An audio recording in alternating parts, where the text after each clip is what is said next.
lấy thóc bé đi ai đi nhà rồi con đừng đi đừng xí dây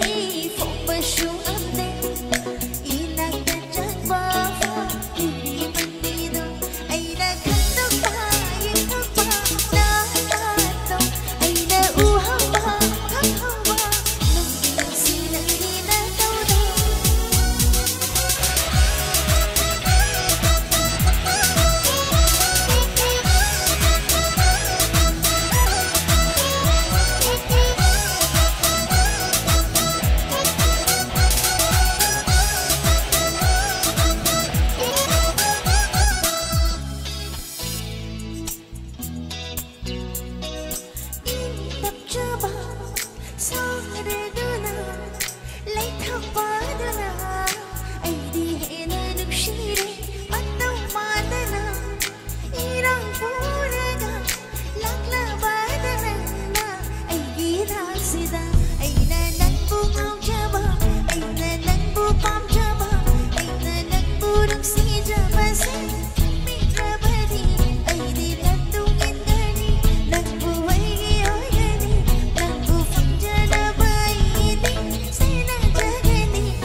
Isa'y ikatutamjagi.